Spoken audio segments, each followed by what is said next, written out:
also no Mary.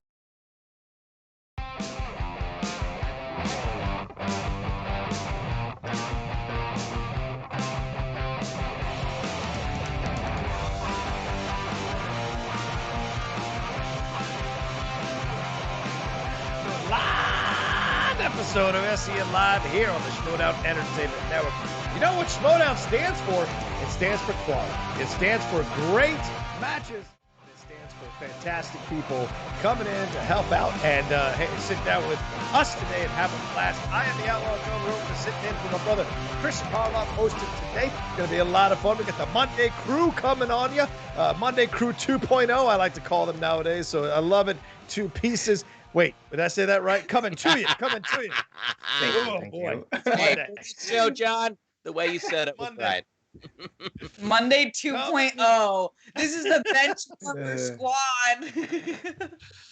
Coming to you on a dusty road. But yeah, we are back to have a lot of fun to talk about all the world, everything going on in the world of entertainment. Talking some WrestleMania. Got my Macho Man shirt on and all kinds of stuff here. But you know I can't do it alone. These are amazing people joining me today. First of all, Steph Sabraw. What's up, Steph? I love the earrings. Talk to me. What are those things?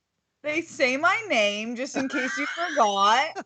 Let's go. It's super narcissistic. You can't have too much Steph jewelry hanging. But Rocha, I won't tell the audience what you told me, but I'll just say this. Rocha is aging like wine. Let me tell you that much, you guys. And I feel like we've gotten closer in this 2.0 crew already. I appreciate it. It's very, very true. Brett Sheridan, how are you feeling, my man? Good to see you. How my agents do? I honestly have to temper down complimenting you because I do it too much. You know that. Yeah. Rocha's like, I know, I hear it all the time. That was my first one. He's a zaddy. Brett's a zaddy. Salt pepper zaddy. I love it. Alex Marzoña here with an interesting shirt. What do you got on the shirt? Are those what are those? Like feathers? Palm trees. Oh, palm trees. Yeah, palm leaves. I don't know, branches actually. But I do have my friend, the golden snub-nosed monkey. I don't know if you guys saw this video that went around Twitter this past weekend. It's just a little dude just like getting berries or whatever from the person taking the video. It's the cutest thing ever. I'm going to send it to you, Alex. Please. Great call on that. It is one of the gorillas are my favorite animal. And then I saw that and I said, hold up, wait a minute. This might just take the #1 spot. I'm sending it now. Is it a small thing? It looks small. It's probably like 2 feet tall, I'd say. Oh. Yeah, they're little monkeys. I thought it was Sam Levine doing cosplay. Malcolm, how are you, man? How are things, Malcolm? How are you feeling? I'm doing great. How are you? I asked you already. You know how I'm doing. I already told you how I'm doing. How the fuck are you doing, man? I asked you first. Fuck are you? I'm doing pretty dang good. I'm having a wonderful Monday so far. Pretty dang good. We got so much to get into today and talk about, and we want to have a even more interactive show than usual today. So please send in your Streamlabs super chats and Schmobots. Let's get to know each other. Let's huddle around the campfire. Let's tell stories. Let's hear what you're feeling. How was your weekend? How's your Monday starting out? Did you waste an hour and 45 minutes watching Thunder Force on Netflix like I did last night? Let me know what your feelings are. Did you enjoy WrestleMania? We're going to talk about that. Almost 8 hours of WrestleMania this weekend. Did you have a good time? Did you have fun with it? And anything else, any sports stuff, anything else going on in the world? Let's talk about it all. Movie stuff, politics. Well, not politics, but movie stuff is for sure. So let's talk about it all for sure. Yeah, you can tell I'm unhinged today, so whatever. All right. Like Russell Crowe today, baby. Yeah. Where's that concierge? I'm going to throw a phone at him. Let me get my coffee and let me get on your level, Rocha. I love to see it. Let's wild out. I'm unhinged like Russell Crowe. You ran the red light. Here we go again. All right. Anyway, Alex, what do we got first, brother, man? Let's talk this. Jesus, it's Monday. Talk this main topic. Rocha, I know you watched all 8 hours of it, right? I did. All right. I tweeted all through it. Yeah. I believe you're the only one of the panel. So could you tell us about what happened on WrestleMania last night? There were a lot of sweaty men and a lot of sweaty women fighting each other for belts with gold on them. Okay. No, it was one of the most interesting WrestleManias ever. Because remember last year there was no crowd because of COVID and what have you. So they did a lot of these, a lot of the matches from, actually, yeah, they did almost all the matches from their performance center in Orlando, I believe. So it was very much like an in-house thing. It didn't have the magic necessarily of a WrestleMania, but there were some excellent matches last year, and there was some great visual matches, some shot matches, like they were shot like filmed matches, like a film, that were really well done. But this year it was back to normal, back to where it was before. I think they had 25,000 people each night in Tampa at Raymond James Stadium for WrestleMania. There was a lot of matches. I think there was 4 title matches that were in play, a lot of grudge matches. There were steel cage matches. There was tag team matches, and some fun stuff went off. I think the talk of the weekend was Bianca Belair becoming the SmackDown Women's Champion, beating Sasha Banks. Great match to end night 1. Bobby Lashley retaining against Drew McIntyre in a clash that was essentially 2 beasts going at each other, which was incredible. And then the next night, last night, Rhea Ripley getting the belt from Asuka, the Japanese champion, so she can become the Raw Women's champion. And then we even had Big E lose to the Nigerian royalty that is Apollo Crews now, who's embraced his heritage as a man of African ancestry. And so a lot of great stuff that went around overall. And Alexa Bliss kind of possibly turning on The Fiend to help Randy Orton win a match. So a lot of stuff, but overall, it was just fun to feel the crowd again in the stadium. And it almost got rained out on Saturday night because there was like a torrential downpours going on just before the show started. A lot of people felt they weren't going to have the show initially, but Vince McMahon announced, because my friend Aaron Turner was there, Vince McMahon said, if we have to do it at midnight, we're having the show. So people were set to watch this thing in Florida, and it went off without a glitch. So did any of you all get to watch any highlights? Do you have any reactions? Steph, any thoughts, feelings, comments? Yeah, tons of thoughts. I saw your Instagram post, so I just wanted to go through a few things with you. Can you describe the sickest move that was done in one of the nights? Ooh. Sickest move. Well, certainly when in the Big E Apollo Crews match. Oh no, I guess I would say Edge, Roman Reigns, and Daniel Bryan, which ended last night, the triple threat match for the WWE Championship, Singles Championship. There was 4 concertos, and concerto is where you take a dude's neck, put it on a steel chair, and then slam a steel chair on top of the neck, which is already on a steel chair. Yeah. That's that can cause brain damage, neck damage, blood, what have you. But the craziest move happened, of course, in the Shane McMahon versus Braun Strowman steel cage match. Braun Strowman took Shane McMahon, he's the son of the owner, by the way, from the top of the cage, which I think is a 16-foot cage, flipped him over from the top, and he landed on his back 15 feet down onto the canvas. So the son of the owner fell? Yeah, the son of the owner was thrown by the guy he was fighting, and he's known for having these big spots. He once, in a match 15 years ago, I think, he fell 75 feet backwards off a scaffolding in a match. So the guy loves to have his big spots. Man. Thank God they all have health insurance through the company, right, Rocha? Don't say no? that. Don't Am say I? You know what? Not... Do we have health insurance? Wait, okay, another question. I saw in your post that you said Bad Bunny shut the haters down. Whoa, I personally love Bad Bunny. Can you talk about that? Bad Bunny wrestled last night, or no, 2 nights ago, Saturday night. What? Yeah. Yep. Thank you, Pac-Man.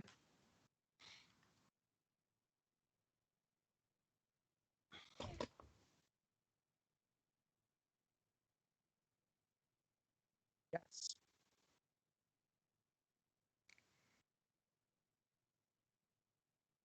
Yep.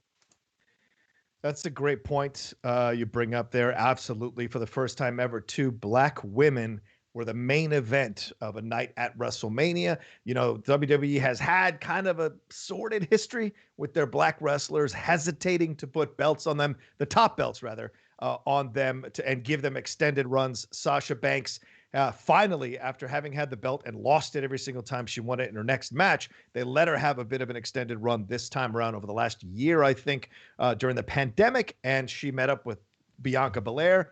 who was the new star coming out of NXT, and they had an incredible match. And you got to watch the clip they have, Steph.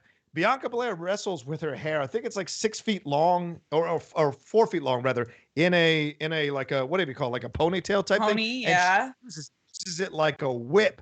And before she won the match, she whipped Sasha Blair on the side, and you could see Sasha Banks rather, you could see it cut her all across the side, like blood coming out and stuff. It was a pretty intense situation. Now back to Bad Bunny though. He moved to Orlando over the last few months to train at the WWE Performance Center so that he could show the fans that he is committed to being a part of WrestleMania, was committed to fighting, and he fought The Miz and John Morrison with Damian Priest as his tag team partner, and he was flying all over the ring, Bad Bunny. So shout out to him, man. What? You got to appreciate it. You got to watch the highlights. He was literally like a flying squirrel off the top rope, flying squirrel off the top rope on top of the guys outside the ring. So pretty intense. That's a smart ass business move from Bad Bunny. Oh, wow. Sides. Yeah. Okay. Final question. What I love about the WWE is I don't watch it very much, but I hear equal conversation about the women. What do you call them? Fighters? The women? The fighters? What do you mean? Yeah, the wrestlers. Yeah. Okay, women wrestlers as the male wrestlers. Would you say that you enjoy watching both of them equally?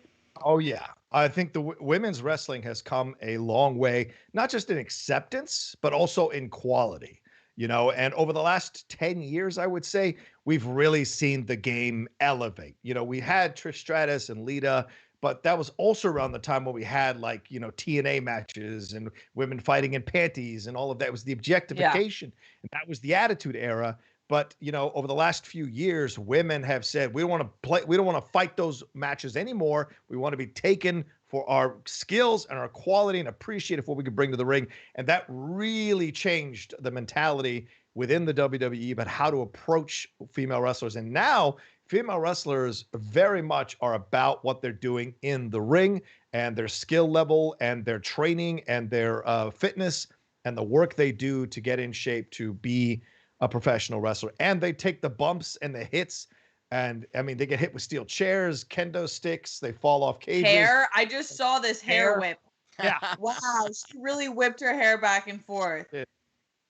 You should listen to it. My friend Aaron Turner, who was there, we co-host Strong Style on my channel. He was near the top of the stadium and he could hear her hair hit Sasha in that move. So it is no joke. Yeah, there's the welt. Cool. No. Yeah, that's a real welt. That's a hair welt. Oh my God.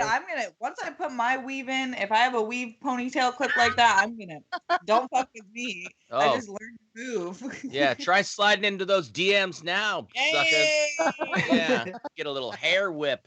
Fuck around, get hair whipped. What worries me is that Shannon Barney might have watched that and got ideas. So I don't want to get whipped at a SCHMOEDOWN match. She would rock that. She would, right? Yeah. Anyway, what did you guys think? Any other thoughts, Brett or Alex? Well, about anything? I don't know much about it. But this was a packed out audience live thing, or was it a separate? Packed to the point that it only allowed 25,000 people. So certainly they were sold out both nights, but they only allowed 25,000 people. I think it's a 75,000 or 100,000 seat stadium. So they only allowed 25,000. Okay, yeah, because that's what I was wondering about, because I was like, oh, this is coming back. Were they going to be distance, whatever? It's one of these like, oh, how's this going to go down? Yeah, I mean, I'm not, I was into this back in the day. I don't consider people that watch it trash people or anything like that, but I think it sounds super fun. I love fighting with my family, and I think that really showed that the female wrestlers, as much as they a lot of these women that were auditioning were very beautiful. They were put through the ringer, and they really have to train. It is a sport. It is something that you're getting hair whipped on the side of your body and stuff like that. So I think that it part entertainment, part sport. But for anybody, I guess I'm just backing up the fact, for anybody that says that this is fake, the fakeness of it is not really something you should focus on, because these really are truly athletes. And I think I wish I was into it. It'd be fun. But I was back in the day, boy. I had wrestling parties. We had fake belts we made, and we would wrestle for the belt, and sometimes we'd hurt each other pretty bad. Because we realized, a suplex isn't something you should be doing in a basement. No. To like study the movement. Yeah. Well, they had video of people out tailgating, and two of these guys around a crowd held an impromptu match. One dude off the top of an SUV elbow dropped a guy, but the table isn't a breakaway table. So he essentially hit him on the table. The table didn't break, and they both fell onto the asphalt. And I was like, what are you idiots doing? So I saw a ladder match, and I noticed that the paint was chipping off, and I was like, wait, those are fiberglass ladders. Fiberglass is tougher than a metal ladder. Yeah, it is. You spray painted it to look like a more flimsy ladder, but it's actually more of a dangerous ladder. That was maybe you can't get the aluminum ones anymore. I don't know, but that was, to me, was like, those guys are going to hurt themselves. Yeah, real quick, if you're listening us and watching us right now talking about this, send in your thoughts and comments, both positive and negative. Whatever your feelings are, send in your Streamlabs super chat to SCHMOEDOWN. Did you get a chance to watch it? Let us know what you thought about the title changes, the matches. What was your favorite parts of the nights? Let us know, please. Alex, any thoughts on this? Any interest in this? Any Bad Bunny was there, man. Logan Paul was there. Yeah, I was gonna say, Alex Marzoña. There's like celebrities like Bad Bunny and celebrities like Logan Paul coming in. What do you think of these celebrities coming in, and what celebrity would you want to see in the WWE? Like Charlize Theron, Tom Holland, maybe? Like Timothy Chalamet? Stephen Amell wrestled. You know that, right? Exactly. Stephen Amell, a year or two ago, wrestled a match, a real life match. He's a guy who loves professional wrestling, and he's doing that NBC show. I think it's called Heels. He's a part of that as well. Yeah, Logan Paul did the right thing. Logan Paul stayed out of the match. And then at the end, he came in and he got stunned by Kevin Owens. So it was the right thing. People don't like Logan Paul, so having him be around, sitting ringside is for the attention is good. And then having him get a comeuppance for the fans that don't like him, it worked both ways. So I thought they were smart in how they handled Logan Paul. I don't know if there are any. I'd like to see more female celebrities get involved, more female influencers get involved. I think that would be fun to see. I don't think Charlize Theron is going to go anywhere near this, but Tom Hardy would be interesting. I can see Tom Hardy being a part of this. Chris Evans being a part of this. I could see that down the road. So who knows for sure. Obviously, The Rock. There's a lot of rumors that The Rock is going to come back next year to fight as a final match and never ever fight again in WrestleMania. So there's a lot of rumors about that happening. We shall see, because is it his nephew, Roman Reigns? Roman Reigns is the champion now, and he won last night, but he is The Rock's, I think, nephew. He's his blood. So I know that much. So that would be cool to see. More like the opposite, I feel like we see is people like Sasha starting in WWE, and then we saw her in Mandalorian season 2. And so many of them are doing that now, which is sick to see. I kind of like to see the people that go for the WWE really train in that way, make their name, and then break out. That seems like because they are learning how to perform. A good start for that. I just don't see A-list celebrities doing that just because of the injury level. I don't see their management being okay with it. Maybe an appearance. I think like we had like Maria Menounos do it. I worked with her. She was fucking awesome in the WWE. I saw her. But she loves it. But it's it's different, I think, when you go back to it. Yeah, agreed. Entertainment 720 is asking, would the Flouse be interested in WWE and entering the WWE? Now we're talking. He's a lover, not a fighter. But Brett Sheridan definitely, if he got in shape, would be down for it. I tell you, if I had any celebrity, hell yeah.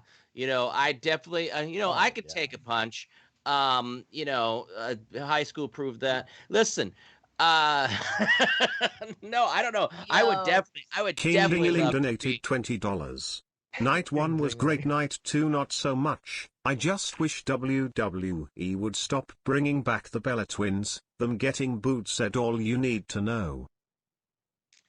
Yeah, well, you can't. But I know there's this large portion, well, not large, but I know there's a significant portion of the WWE universe that's not a fan of the Bella Twins, but you can't deny their impact. I mean, they spun off to start a reality show with Total Divas, and they were such stars of Total Divas that they spun themselves off into their own show, the Bellas, and now they've built an empire. So whatever your issues may be, just like people have with the Kardashians, which I totally understand, these people are smart business people and they know what to do. They know how to maximize their audience for maximum profit.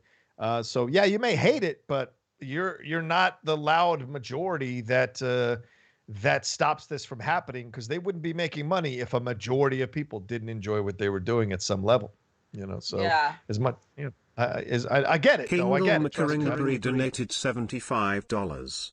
Hail Bianca Belair. Sasha and her brought it and showed why they deserved to end night 1 of Mania. Who knew Bad Bunny could go like that?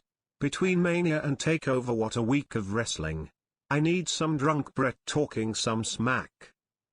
Oh, ooh, that's $75. I feel like that's over the $50. So I gotta say one thing. I just looked up the Bella Twins. I need to clear my browser history, brother.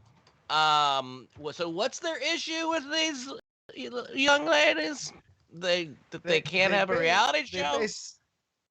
No, they basically think that the people that don't like the Bella Twins think basically that they're just beautiful women who can't wrestle that well. But I disagree with that. I think Brie and Nikki are both good wrestlers. Do I like the popularity they achieved over other wrestlers that I think are more competent? No, I don't overall like that. But I can't deny their impact and can't deny that they are a force and they're smart at what they do. So you can't deny that. Well, and your goal is to get butts and seats. Yeah. Right. Exactly. I mean, if you can do that, you can't argue that if they're doing that they're doing their job wrong. So, yeah, it's kind of like, oh, how dare they be super popular and get a bunch of people to watch this. Yeah. I always think that's born out of jealousy. That stuff. Of course. It's hard because people want to be successful. Yeah, as a consumer, it's just so much easier to take the mindset of not being a hater into account, and then also understand that everything is about business. So you shouldn't take it personal. I don't love to see Logan Paul doing boxing matches with people who spend their whole life training to be a boxer, and like boxers don't choose to be boxers. It's like the life that was given to them essentially, and you have someone like. But what am I going to do? Not understand that they would bring him on for money? No. So you just have to sit back and enjoy it, or else you're just going to end up being bitter. It's just money. Yeah, there's no winning that game. There's no winning that game. There really isn't. You can hate it all you want, but there's no winning that game because you're not going to stop them. You're not going to stop them. I mean, look at the Kim Kardashian, the Khloe Kardashian situation happened the last few days, right? In a microcosm, this is a picture that her grandmother took in a random moment. Khloe used her power to try to take it down, but then she kind of changed the narrative by saying, look at all the body shaming I'm experiencing because people want to kind of destroy the thing. But then again, you created this thing. But in the end, she knows how to twist this thing to her benefit and to make money off of it. And this is what people who understand this game can do. And so it's the same thing with Logan Paul. He's like, this is great for me. It's good for my brand. The WWE is back on top again as a well-known brand.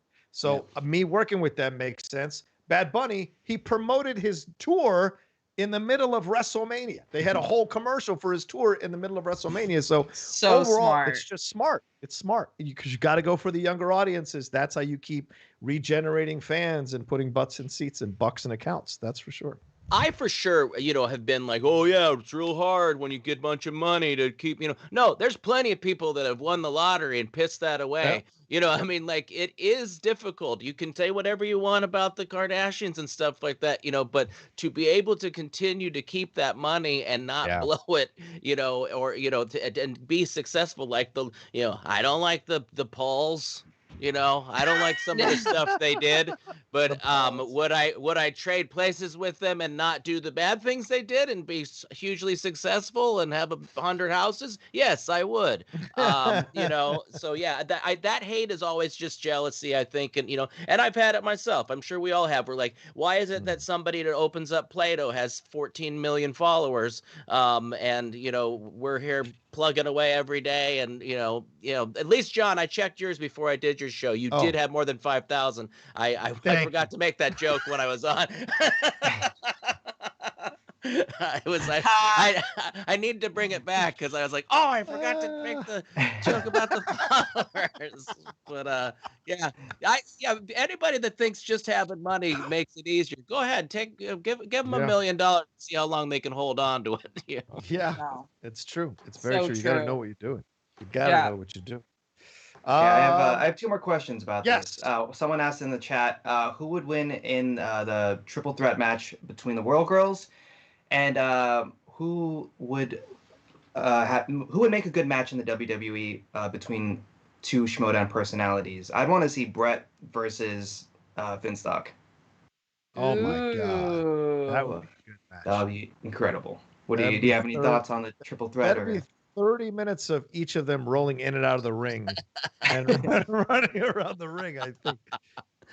Between the World Girls, look, I think it goes like this. I think Steph and Dorina immediately turn on Roxy and take her out quickly. But then the main event is Steph versus Dorina, because Dorina will cut a person, but I know Steph is crafty. Steph will find a pipe or something under the ring to use to even the score. Here's the thing: if Dorina has access to witchcraft, it might be game over for me. That's true. But here's how I was as a D1 athlete, just to plug that I was the only D1 athlete out of the World Girls. I'm scrappy as hell. Like, you can give me nothing, I will find the goal. Sim donated $20. So after WrestleMania, who do you think is having the upper hand in professional wrestling? WWE, AEW, or is it still New Japan Pro Wrestling? Hope everyone has a great week ahead. That's a great question. Steph, go ahead and finish what you were saying, please. Oh, no, that's it. So, yeah, I do. I think, Rocha, you set it up perfectly. It would be a duel to the end between Dorina and I. But Roxy might come back with some, like, a machete or something. That's a great storyline. That's how you book this thing. If I was to book this thing, they immediately turn on Roxy and absolutely demolish Roxy and kick her out of the ring. And then they go at it for so long that you forget Roxy was even in the match. And right at the last moment, Roxy slides in, knocks out who's ever standing, and takes the pin, and the whole crowd goes nuts and boos. And Roxy's sitting on, and you're just shocked that that's how it went down. That's how you book that match. Sure. That's how you book it. So all ladies get to show out in separate ways. That's how you book that. I think who would be good? I think me and Jay Washington is the match, obviously, as the two WWE guys. Because I mean, the smack talk in the program would be insane, and then the match itself, because Jay's actually a trained professional wrestler. I would have to get into training for it, but it could be fun to pick up Jay. And body slam him. Jay come off the top rope with an elbow drop on my chest cavity and caving it in. It could all be possible. I'd just love to have something I'm forced to train for. Like, that's what I need right now. Like, give me something that, like, oh, you're going to get the money to get in shape. Okay. Because now all I have is, like, what? My wife might find me more attractive. Maybe that is good. Maybe I should get in shape. There's no fucking way Christian lying on his couch on a Sunday afternoon hasn't had those little, like, thought bubbles where he sees adding, like, actual wrestling physical interactions in the middle of a SCHMOEDOWN matches. He'd love it. Like, I've always said this, that I want to have a Hell in a Cell SCHMOEDOWN match where it's like we do the match, but then we do it on top of the cell, and the cell is on fire the whole time. That's what I would love to be a part of. And then whoever wins gets to throw the other person through the top of the cage onto the mat. That would be, what a win that would be. You miss a Harry Potter question, you get thrown through a flaming cage. Goblet of fire. Yes. God damn it, it's a Goblet of Fire match. Hell. That would make them a little more intense. Yeah, I agree. Yes, and then we could be reporting from the sidelines like they do at the Quidditch games, like 10 points for Rocha. Oh my God! Winning idea, y'all. How we create. Let's take a look. Let's take a look at Christian right now. Yeah, Christian's writing down notes. That's hilarious. Anyway, so yeah, that was WrestleMania. Let us know throughout the show what you thought. We got to get, we want to get to $500, ladies and gentlemen. We're about 150 right now. So please send in your Streamlabs Super Chat SCHMOEDOWN. Let's get over to 500 by the end of the hour, and then we can start barreling towards 1,000 possibly by the end of the show. That would be awesome. A great way to start a Monday as we kind of go into the second week, I think, of April or third week of April. So come on in and show some support. Give us some thoughts and feelings and comments about it all. And what are we on to next here? Brett Sheridan. I know there's something positive you want to tell us about. Yeah. I've got a new something I want to talk to you about. This podcast is sponsored by BetterHelp. Is there something interfering with your happiness or preventing you from achieving your goals? I don't know, maybe a global pandemic?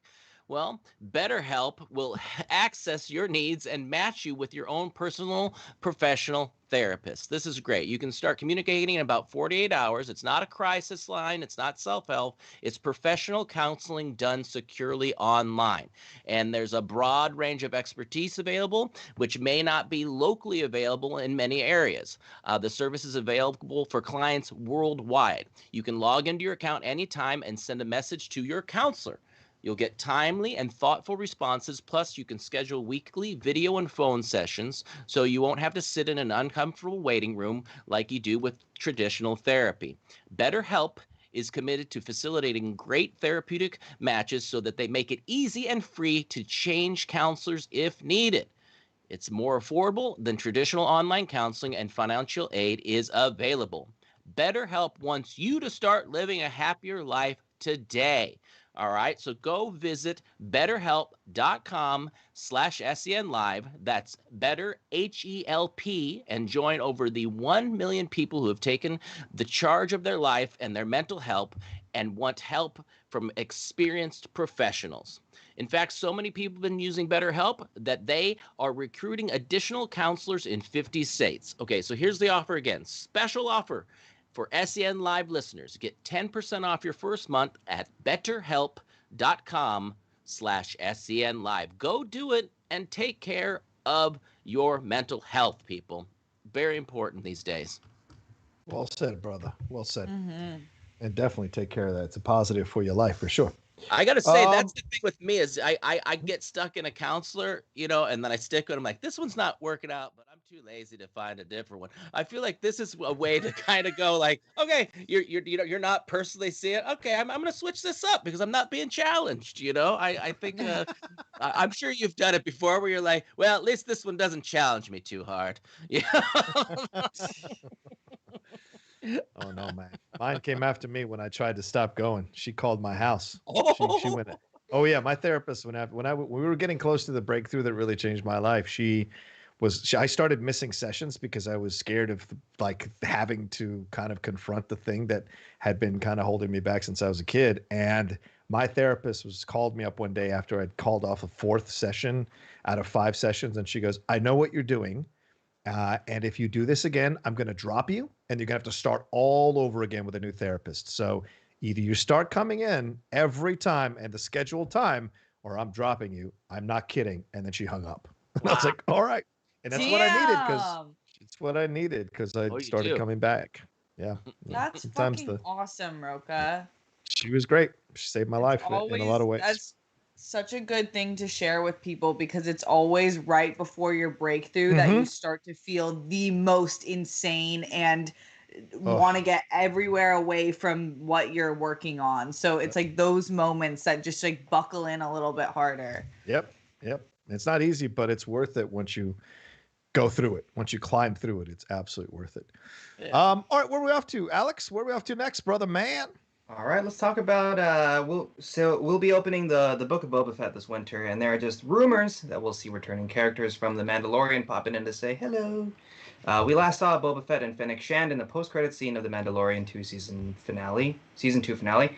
But rumors have it that Din Djarin, Carl Weathers as Greef Karga, Bill Burr's Migs Mayfeld, and Timothy Olyphant as Cobb Vanth could cameo in the Book of Boba Fett.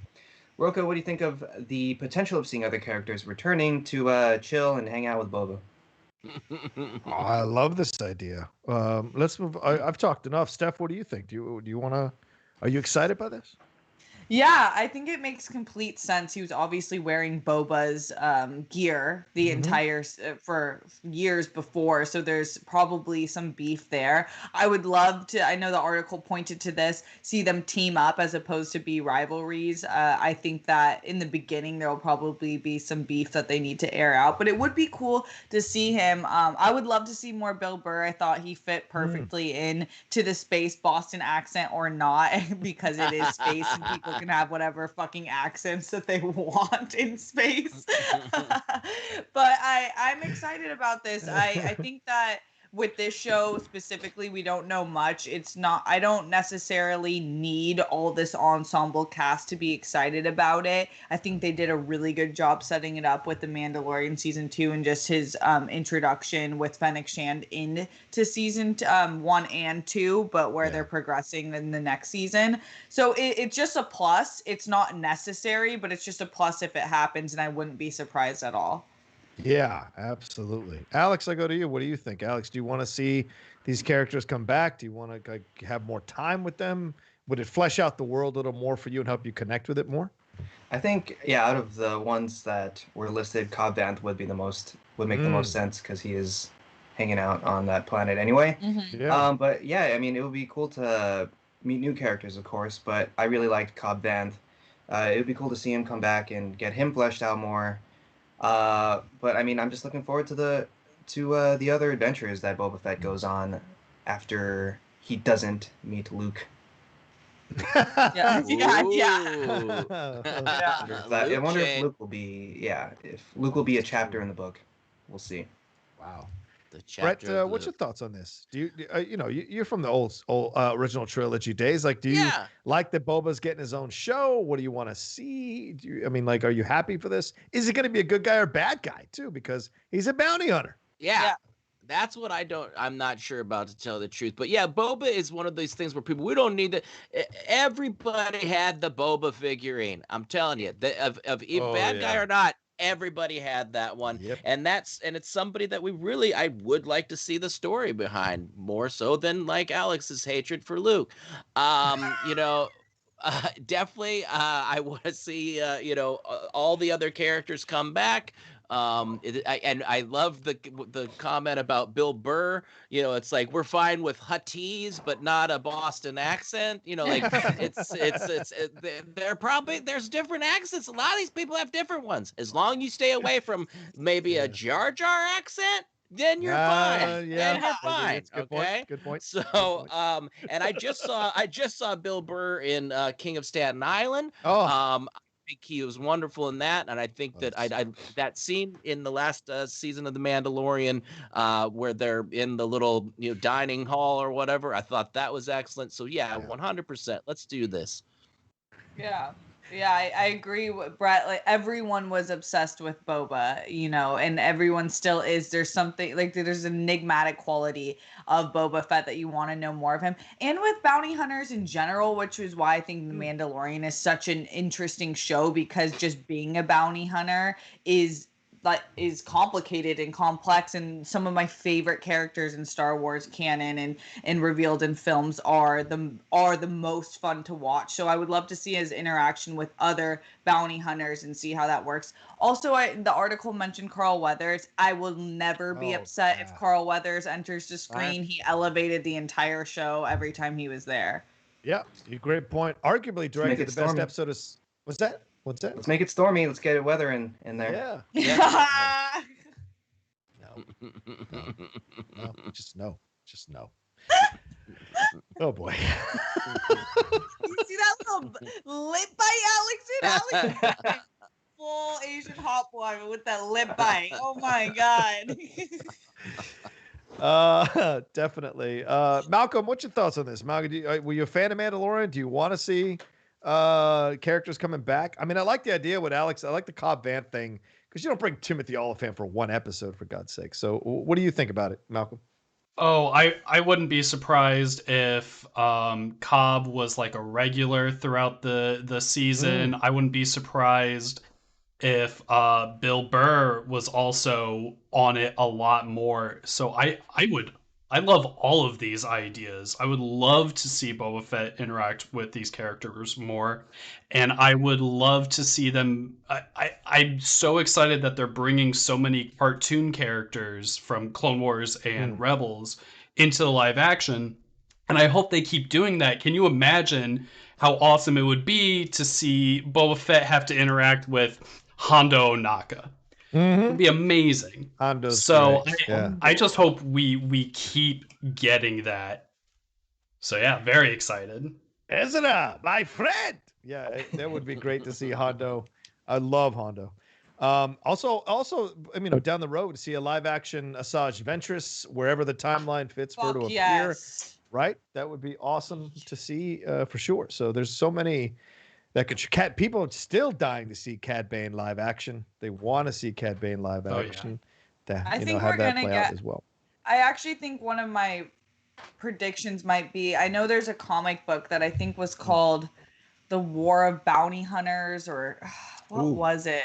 It was something like that where it introduced, the War of the Bounty Hunters, I believe it was. But I think that we will get introduction to some other bounty hunters like Cad Bane. If we follow in the footsteps of what Mandalorian did, which was introduce Boba Fett and Fennec Shand, and then kind of tease that as a way to what we're getting, the Book of Boba Fett, then we might see that here where they're trickling in a new character or a character that like Cad Bane that they're going to focus on. Because I think Cad Bane is just one that so many people are like, this guy needs to be focused. Yeah, 1000% agree with that. I mean, I'm still hoping for my Dengar boys my Dengar army to create create a stir to make a spin-off for my Dengar friend. Dengar. Simon Pegg, come on. One more time. I think we might see Bill Burr in the Rangers of the New Republic. I think that's a possibility to have him be a part of that. That could be interesting because certainly the way he ended the last episode he was on, it seemed like a really positive place that he kind of his kind of record was expunged and he's now got a kind of a new path to walk where he can dictate what he wants to do with his life. So being a part of the Rangers of the New Republic could be interesting, especially like you mentioned, Brett, that last episode of his where he showed his anger at what the Empire had done to his life, and he kind of let that out in a moment and killed that dude. So that's certainly possible. Fucking Boba. Boba. Give me the Jawa juice, the fucking Jawa juice. With my crawler, my fucking crawler. Anyway, what do you guys think? Okay. Yeah, go ahead. I was gonna say, I was gonna move on to another topic because Star Wars. Speaking of some animated Star Wars, there are some rumors now that Star Wars Detours is actually going to be released by Disney. If you don't know what Star Wars Detours is, it's basically more of a comedic take on the events of what happened with the prequel and original trilogy, but it was made in 2012. And then right after Disney acquired Lucasfilm, they put the kibosh on it. They didn't release it for just so that they wouldn't have that same tone and confuse people with the sequel trilogy, the upcoming sequel trilogy.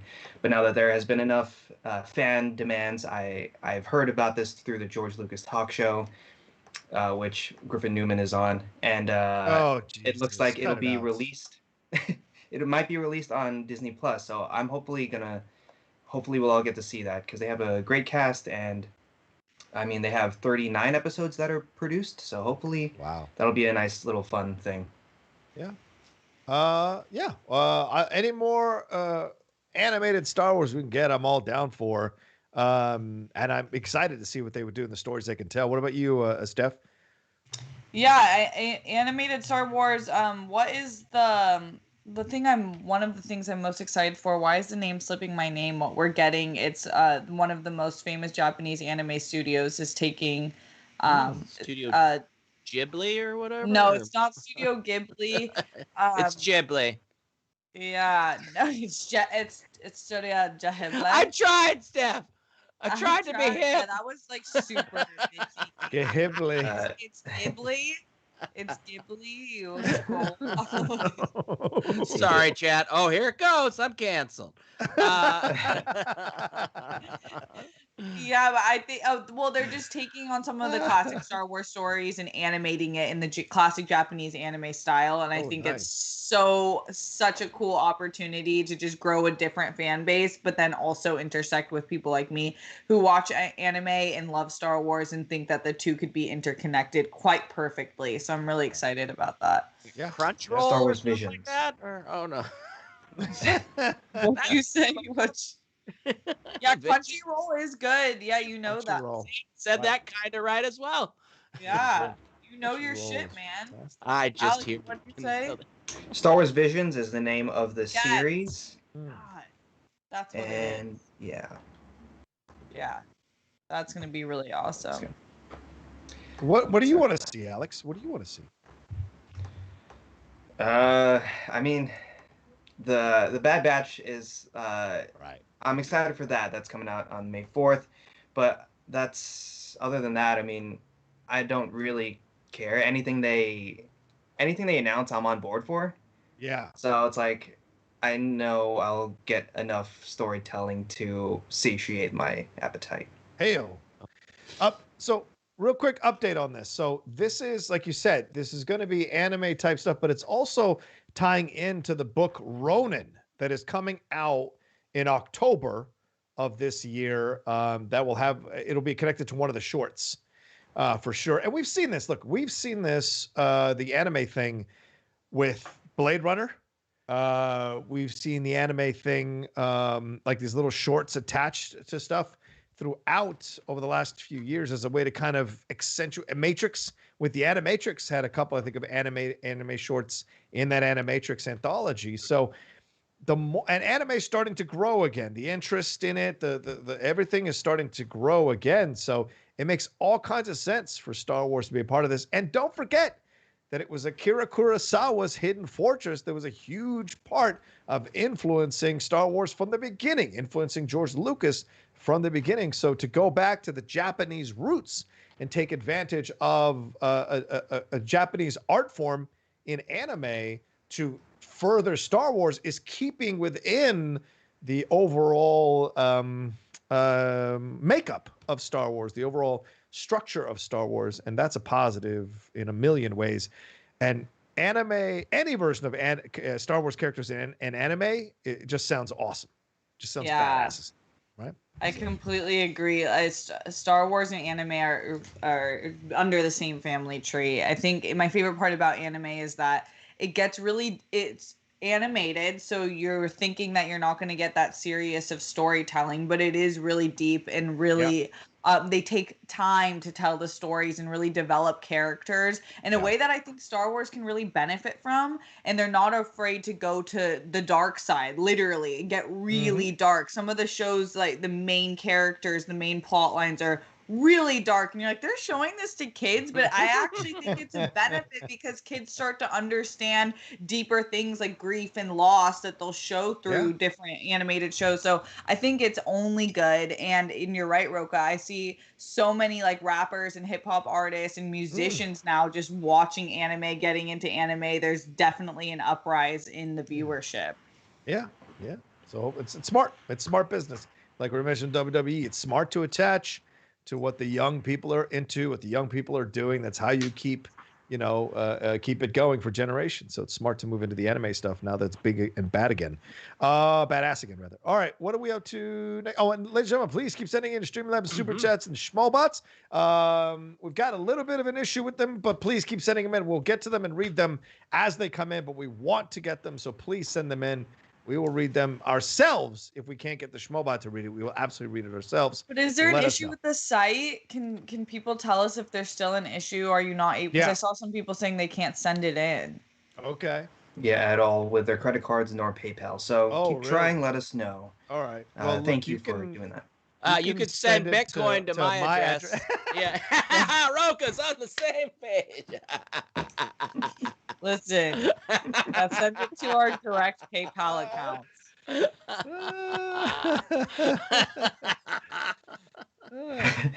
Scoundrels.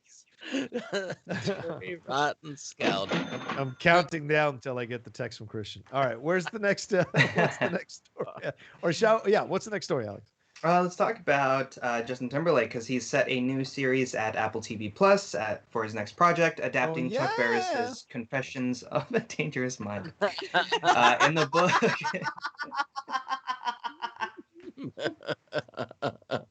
it could have been anybody.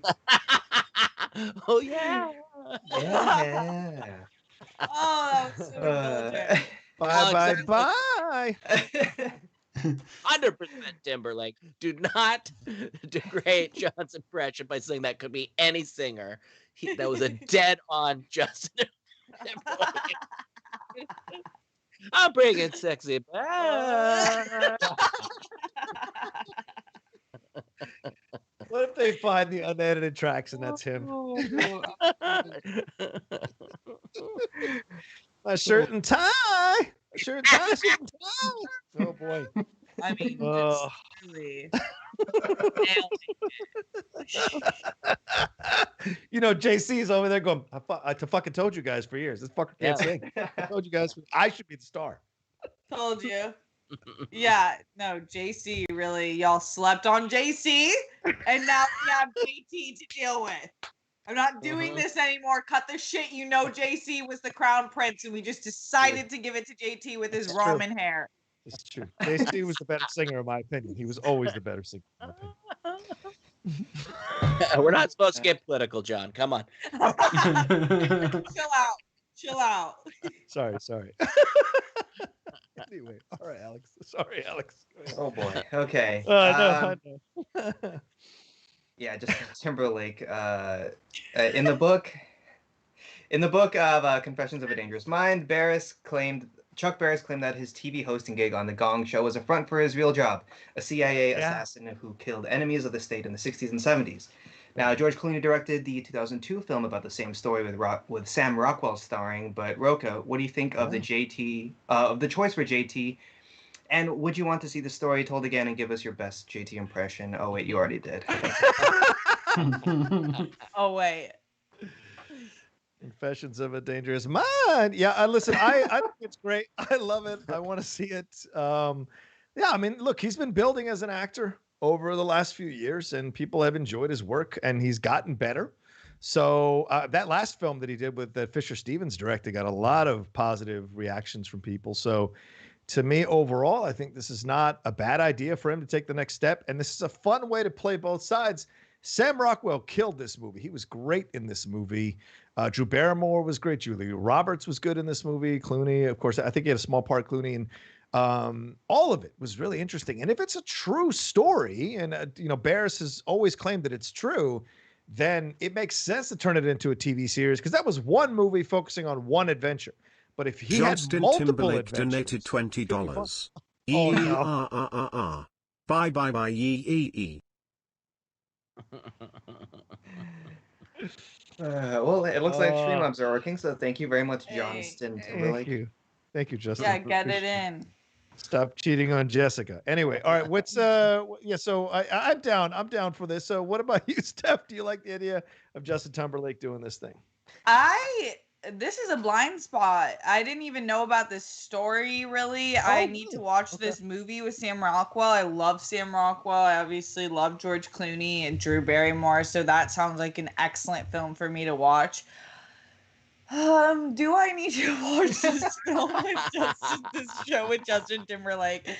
I don't see myself doing that, but I think that from what I know about this character, I could definitely see Justin Timberlake being able to do that, a kind of role where you're like two-faced a little bit. I think that goes hand in hand with a lot of things that he's done. But I do agree that I think that he's done a lot more acting. I've heard he was always really good on SNL. I knew that he had like a potential for that type of performance. So it makes total sense, and I'm not going to knock his hustle. That's good for him, booked and busy. I just don't really see myself going straight to this show unless I hear from all my friends, you have to watch this show because of the writing or the directing. I won't necessarily go because Justin Timberlake's name is attached to it, but I think it's a great story. Yeah, fair.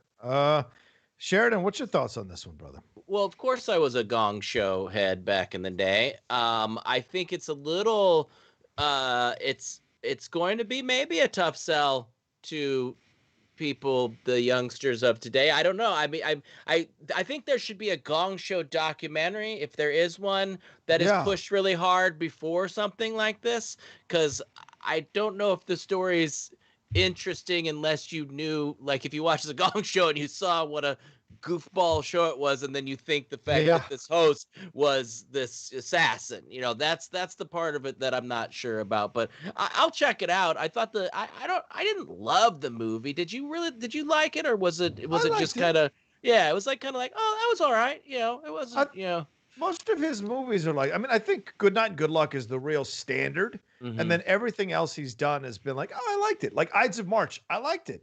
The Monuments Men I did not like. But I thought Confessions of a Dangerous Mind was fun because of Rockwell and what he was doing. But I hear you. So, you know, I don't know. I might watch the movie. I'm not sure. So, yeah, whatever it's called. You know. Put it down on the table. There's my Chuck Bears. I love it. You got to do the dance. You got to do a little dance. All right. What did you think there, Alex? Are you going to see do you want to see more from Justin Timberlake? Are you going to go? Are you excited to see him kind of taking on this thing? And also Apple TV Plus get involved with another big name to try to bring some more content in here?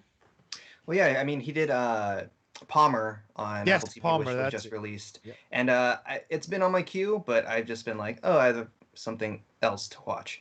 It seems like, you know, he's trying to get back into the film game after he tried to make it happen back in the early 2010s with Social Network, Friends with Benefits and such. So I mean, he's my favorite of the NSYNC boys. Wow. And like I mean, like I've followed him since I was 6, 7, and just a big idol for me in terms of music and performing. And so I want to see what he can do if he still's got the charisma, because it's been a few years since he's really done live action stuff and like given it his all. So Palmer Janet Jackson's Nip Slip would like to have a word with you. No shit. Okay, barring that. That apology was not enough either. But go ahead. No. Yeah, we don't have to get there now. But I would watch this. The hook is good enough. I haven't seen Confessions of a Dangerous Mind, the movie. So yeah, the hook is good. Fun. I agree. Yeah. I forgot about Social Network. He was great in that. Yeah. He's playing but he was playing like what you think he'd play, right? Kind of a smarmy guy, right? With some kind of nefarious so is this character, it seems, right? Yeah. That's why I think it is kind of a good pick in that sense. Would this be a series or a movie? I got confused there as I was commenting on it. Is it a series or movie? I think it's a series. Series. Yeah. So it makes sense, as I was saying, for it to be a series because you already saw the movie. So let's see you play with it. But interesting. I wonder if Clooney will have any involvement in it as kind of like maybe an executive producer overall, or have some kind of input on this thing, considering how much work he did for that film. Could be. I want to ask Malcolm. Are you in sync or Backstreet Boys? My older brother had NSYNC posters on the wall. Oh, don't sell out your family, Malcolm. Don't do that. Sell out your brother. You know, but it was 20-something years ago. Oh, but okay. yeah, it was probably I heard a lot more NSYNC than Backstreet Boys. This is a battle in the SCHMOEDOWN community. This battle has raged for quite some time.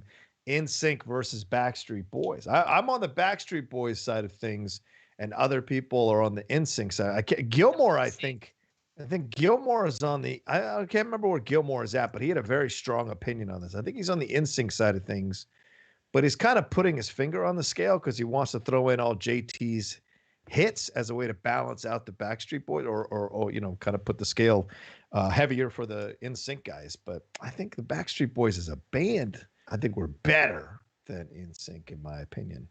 I will go to war with you. Yeah. All right. Clark Wolf weighed in on this, and happy birthday to Clark Wolf, by the way. Today's her birthday, so send the commissioner some love. Oh no, wait. Is she? What is she now? Commissioner de facto? Former commissioner? Give her some love. I saw the back and forth with her and Grace. Woo, woo, woo, woo. Lionesses snipping at each other. It was brilliant to watch. But yeah, she was weighed in. Winston weighed in on this as well. I think Ben Goddard had some thoughts on it as well. But you're an NSYNC person, Steph. Is that what you're saying? Oh yeah, massive NSYNC. First concert I ever went to with my twin for our birthday. It was unbelievable. Had every single song memorized. I don't know why. So Backstreet Boys, a few songs were on my radar. Like I Want It That Way, but they weren't really on my radar. I had their albums, but I just really wasn't listening to them like it. It was kind of like, I feel like whoever you're like the school listened to, that was it, and then the other person wasn't really around. I just didn't pay much attention to them. It was NSYNC all day. Okay. Alex, are you in NSYNC camp as well? NSYNC. I think they had more like hits per album, and like they only had 3 albums, I believe. And Backstreet Boys just kept going on like for a while. So I think they just had another hit like what, last year? Yeah, they had another album, I think. But NSYNC, it's my boys. All right, Brett, where do you fall on this one? I fall in I was listening to grunge music when these bands were, I mean, like, yeah, I'm not proud of it. I probably made fun of these bands heavily amongst my fellow grungers, you know. Yeah. This was right around when I was in college, and I look like Slater from Dazed and Confused. So, yeah, there wasn't a lot of Backstreet Boys listening going on. But I'd say between the two of them, I'm gonna go NSYNC, just because of the continued career of JT.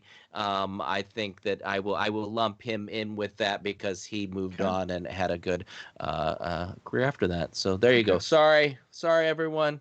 Sorry to the band. I'm sorry to both bands that I made fun of you, because I'm sure your paychecks were horribly affected by my lack of support to your groups. I'm sure in the grunge side it was Pearl Jam versus Nirvana. I'm sure that was the battle that raged for years. I actually had a Soundgarden Pearl Jam rival because I wasn't. I liked Soundgarden. I wasn't. My friend was a Soundgarden guy. I was a Pearl Jam guy, and we often got into battles about that. But eventually, we settled that. And we settled that rivalry. And I think a lot of people need to settle that Soundgarden Pearl Jam rivalry you had. And then you can all agree that Stone Temple Pilots was a ripoff of both of them. No, come on. How dare you? We called him Pearl Chain. You know what? It's not around to defend himself. I know.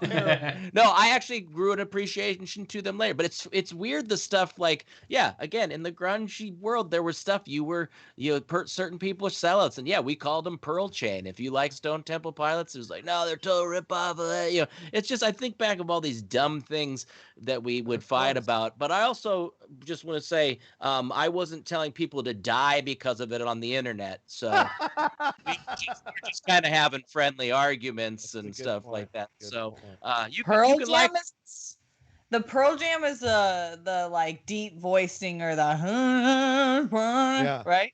Okay. It's a good band. Kiss. Yeah, it's for sure. Which, I didn't think my mother said they wouldn't last, and they kind of did. I mean, I think what was it? Yield was one of their last really good albums, but they're still doing shows. Well, I don't see anybody else. I don't see any of those grunge bands that has a Sirius XM channel, and Pearl Jam does. They're the only one that does. And the fact that I know them too, and I wasn't into the grunge era, says that. I hope you're joking that you don't know who Pearl Jam is. Please tell me, dear God. No. What? She's saying she does know Pearl Jam. I do know. Okay, but you're like, he's the one that sings kind of like, I'm like, did I not nail it? No. Smoke him. Give me a lyric. Give me a lyric. Jeremy. Yeah, spoken Jeremy clear as the day. Jeremy. Wait. Jeremy. Jeremy. Jeremy. Okay. But you know what's crazy? You bring that up, Brett. It kind of occurred to me as you were talking, like, what's his face is the last dude's still around of the four of them, right? Because Wieland passed away, Cornell passed away, and Kurt Cobain passed away. So he's the last one left, kind of, which is really strange to think about, man. I didn't just occurred to me as you were talking about it. Crazy. And I mean, what Into the Wild? They did that remake. Eddie Vedder. Yeah. They've had I don't love them like I used to, and I wouldn't follow them around, but they did, they kept going. Yeah. I'm a Pearl Jam guy, definitely. Yeah, definitely. But I love Stone Temple, but don't come for Stone Temple. I had a like my wife and I listened to a lot of. She's like, no, you got to stop this, and we listened to a lot, and I appreciate their music a lot more than I did back when I was just going with the rest of my dirt heads. But we can all agree that Red Hot Chili Peppers sucks. We can all agree that, right? No. I'm more of an uplift mofo party plan kind of Red Hot Chili Peppers era, but aeroplane and shit. Red Hot Chili Peppers was one of my influences when I was starting to play music, when I was starting to learn guitar, because it was relatively simple, fun riffs, but I didn't know that they were not universally, but not liked universally. Some people claim that Anthony Kiedis can't sing, that he can't hold a tune. But I know Roxy just woke up, but just she's somewhere. She's coming here. She's about to set everything on fire for what we're saying. But but I like that. I love Red Hot Chili Peppers. I didn't Flea. Flea is an insane bassist, and that he even went on to play with Jane's Addiction. Here, I'm going to give you a history lesson here. The year was 1998. I got a $50 ticket to see Malcolm. Jane's Addiction. Come on, send in your schmobots if you're going to hear my seeing Jane's Addiction in a mansion in the Hollywood Hills story for $50 with the. Anyway. What you do have to do is a drunk Brett talking smack at some point, Brett. Oh yeah, who am I? We gotta find somebody to talk smack about. Let's see. I've got the music for that one. So, you got any stories that I can talk smack about? What's up next? Let's see what the stories lead us, and then I'll just find a time. I think first we have to do another promotion, right? We're at the top of the hour, so let's Brett, do that. Take us into that, and then we'll roll out to the rest of the show. I agree, John. So what's everybody itching to get back to do now that things are kind of opening it up? I'm certainly itching to get out there and maybe take some flights, see my family. I actually do have a flight that I'm going to go see my little niece that I haven't met yet, who is being baptized in May, and I'm going to be flying. So I want to make sure the next time I head to the airport, my experience is fast, safe, and easy as possible. And that's why I'm excited to talk about Clear today. Clear is a secure identity platform that creates frictionless journeys to airports and beyond. Move faster through airport security and feel free and confident returning to who, where, and what you love. With Clear, all you need is you. After a quick one-time enrollment with your government-issued ID, you can use your face and eyes for safe, touchless airport, stadiums, any sort of security entrance you needed to get into. You create your account online before going to the airport, and once you get there, a friendly ambassador helps you finish the process, and you can use Clear immediately. Join over 5.5 million people who are currently using Clear. Once you become a member, you can use Clear for faster, touchless, seamless entry across Clear's network of airports, stadiums, arenas, concert spaces, offices, restaurants, and so much more. This is definitely something that people are going to be wanting to get when we start opening up. Clear members can add up to 3 friends or family members on their account for a discounted rate, which is great because flying with 4 people, especially with kids, can be a hassle, and to have Clear would make it a lot easier. All right, so Clear is the absolute best way to help you get back to what you love. They have locations in over 35 airports across the country to make it safer, easier, and faster to reunite with the loved ones and that much needed vacation. Boy, do I need one. It works great with pre-check too. So right now, for a limited time, you can get the first 2 months of Clear for free. Go to clearme.com/SEN Live and use code SEN Live. That's CLEARME.com/SEN Live, code SEN Live for your first 2 months of Clear for free. Clearme.com/SEN Live, code SEN Live. Do it, people. Get cleared for takeoff. How'd you like that? Take off. You are the best. Alex, I heard we have some breaking news. Do we? You want to talk about it? G.I. Joe is being moved up. No, I'm just joking. Wow. Snake Eye. That callback. Snake Eye. No, apparently Lucy Liu has been cast as a villain. You want to take us through this, Alex? Yeah, so Lucy Liu was cast in Shazam! Fury of the Gods. Woo. She'll be playing the villainous Calypso, the second daughter of Atlas and sister to Hespera, played by Helen Mirren. She also joins Rachel Zegler, and of course we have Asher Angel returning as Billy and Zachary Levi playing Shazam. Rocha, what do you think of Lucy Liu being added to the cast? When is that ever a negative? Lucy Liu is a fantastic actress. I'm excited to see her be a part of this. I mean, I just been watching a little bit of Kill Bill over the weekend randomly, and Oren Ishii is still my favorite character outside of Beatrix Kiddo in that entire 6-hour opus or 5-hour opus. So she is phenomenal. Anything she gets involved in immediately becomes elevated. Elementary was great with her in it. So I think this is a very, very wise move. And bringing all these powerful, badass female actresses into the world of Shazam is great because it balances out what, Zachary's going to do with his smirking, little quips and whatever, to have other people there who know how to roll with that and still not lose the stakes. Very, very smart overall. So, Braun, what'd you think? I'm a Lucy Liu stan since the day I was born. I mean, if you just saw her, my sexuality was awakened when I saw Charlie's Angels, and when she goes into that room of all the men and just whips out everything, and it's just like a dominatrix queen. I was like, oh my God, Lucy Liu on the scene. But I agree, she elevates everything. Her and Kill Bill was just magical from start to finish. She brings so much dimension and depth to her characters, and she really is. I'm curious to know, I haven't watched enough of her interviews if she's ever been asked that, but it seems as though she's pretty selective about the roles she picks, or she's just not getting offered as much as she should, because I think she's one of the best. When people don't know who she is, it confuses me because she's Lucy fucking Liu, and she's been in such good movies, but I'm excited about this. I think she fits in perfectly as a villain. I think she fits into this Shazam story, especially with the cast that's been announced. So I'm looking forward to seeing her on another big screen movie.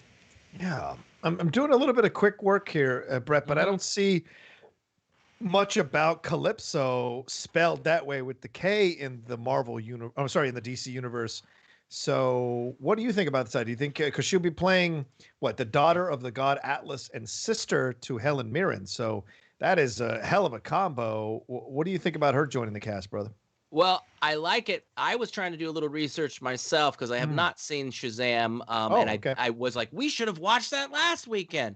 But I spelled Liu wrong, and I looked up Lucy Liu Shazam, and I found a band called Lucy Liu, or a performer named Lucy Liu on the app Shazam. So nice. I went down a rabbit hole that just was not helping me in any way while everybody was talking. But that being said, yes, Charlie's Angels, Steph, exactly. Lucy Liu, absolutely love her, and I think that as far as she's a villain, I'm assuming, yes, villain role. Yeah, go for it, give it to me. I need it now, and I need to watch Shazam. People. We just took like a roulette of like, I go, I want to see a superhero movie. And we're thumbing through them like, I can't remember what people said about Birds of Prey. And then 10 minutes in, I went, now I remember. And we stopped watching Birds of Prey. So I think I'm going to add Shazam to the list and get excited about Lucy Liu joining. Boom. Nice. Alex, who's next? Who's next? Oh, yeah. Love Who's Lucy up Liu. next? It looks like she's been busy with Elementary for the past few years, Mm. so which explains like she's been doing Kung Fu Panda a lot, and I feel like she's okay with not doing too much work, and now she's getting back in the game. I love that she's gonna be the villain here. Yeah, give it to me. Yeah, there's no backstory on them that I can see on these characters because also Rachel Zegler, who apparently has really done incredible work in West Side Story, the Steven Spielberg version of it, will be a part of this as well, as the sister of Helen Mirren and I guess Lucy Liu. So this will be interesting to see how this all works throughout. And remember, it's not just Shazam, it's also Black Adam. So they're really fleshing out this world fully. And seeing what will come of it for sure. And what Hawkman and so many other characters are going to be involved in Black Adam as well. So this is going to be an interesting side universe that they're creating in the Shazam world. And Lucy Liu is a great addition to that for sure. What do you all think? Let us know with your Streamlabs Super Chat Schmobots. What's your favorite Lucy Liu performance? What would you want to see from her in this? Let us know. Where are we at, Malcolm? Did we, can you let me know where we're at? Because I need to, how hard do I need to pitch here? Yeah, well, Streamlabs seems to still be down. It looks like some super chats are coming in, but we prefer Streamlabs, so right. Well, if they're down, there's nothing I can do about it. Keep we prefer them. Thankfully, they're down. Yeah, there's nothing we can do. I hope SNL brings Lucy Liu back. I know she was the first Asian host of SNL history, so it would be awesome to see her do part 2 if she when this movie is released. Yeah, agreed. Can I just is anybody excited about this West Side Story remake, or does it sound like something we don't need? We were having such a positive and fun show. We said no politics, Brett. Sorry, no politics, Brett. I don't remember talking about this, but I was like, they're doing what to who? Yeah, the right way to Ansel present it. Elgort was cast. I was like, no thanks. That was back in 2018. I still remember that because he was cast right after I saw the was that the Mockingbird, the bird movie he did? Oh, Bird Box, Birdcage, La Cage aux Folles. I saw a test screening of it and I was like, oh, he's not good in it at all. And then he got cast in West Side Story. I was like, no. He's Baby Driver and The Fault in Our Stars. Is that who you're talking about? Yeah. Okay. I like both of those. Goldfinch? Goldfinch, yes. Oh. Ooh, that film was bad. But Yeah. nobody was good in that film, man. Nobody was good in that film. True. The little version of him was good, but yeah, Baby Driver. I like Baby Driver. Oh, I love it. I don't love it as much as the other people, but I like it. Certainly like it. I thought Edgar Wright did a great job with that. But yeah, Brett, for me, I'm like, I don't think you should tackle classic films unless you're going to deliver something better than a film that won 11 Oscars or 10 Oscars. Same thing with Ben-Hur, that horrible remake they did with the guy from Boardwalk Empire, that Houston guy, and Toby Kebbell. This was horrific. It was horrific. And like, why? Why the fuck are you touching any of this stuff if you can't bring the level of expertise? And look, I love Steven Spielberg, certainly, but an old white dude isn't going to tell me this story correctly in a way that was vibrant. Jerome Robbins was still kind of young when he was doing it. Robert Wise. So like, to me, I would have loved to have seen a Latino director behind this to maybe show that a little bit more from the shark side of things. Do you know what I'm saying? And so I just would like to have seen that a little bit more in myself. I think that's sorry, go ahead. That's kind of what I was seeing with it. I mean, I was like, what? What? This needs, and there is some stuff from, I don't want to get into it, but yeah, I mean, maybe have an actual Puerto Rican character play the lead and who actually sings, right? She didn't, or no, she didn't sing she it. does. Oh, no, Natalie did not sing. No, She did not sing. She just played so that there has been some issues, and she was not Puerto Rican. See how well I say that? But that was really good. It was this was definitely something that I was like, when you said it, I'm like, no, they're not. Are you making a joke? They've got Rita in it, so it looks like, of course Rita's got to come back. She's got to come back as Anita, hopefully. I absolutely love her. Anita, no. I love Rita Moreno. Everyone's talking about how good my voice is, and we're like failing to see Rocha's talent that's been shining through this entire episode. Speaking of Spielberg films, I just watched The Terminal for the first time. Yeah.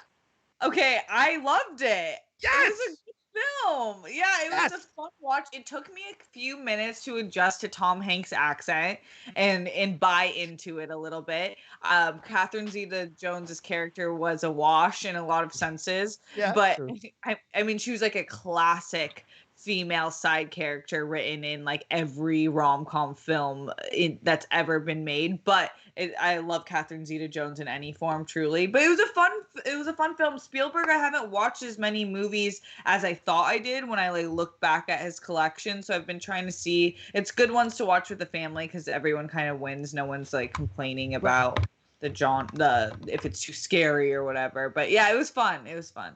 It's a deceptively good cast. Diego Luna, Chi McBride, Zoe Saldana, Zeta-Jones, and Hanks, Stanley Tucci. I think the guy's named Shabaka Henley, who plays the second underneath Tucci. Yeah. This all great stuff throughout the movie. And the guy, the older Indian actor who's appeared in Royal Tenenbaums and other films. Oh, Kumar Palana? Yeah, I think that's his name. I'm looking it up. I'm not. Steph, good pull, Brett. Favorite part about the movie was the diversity in the cast for the time that it was made, especially. Yep.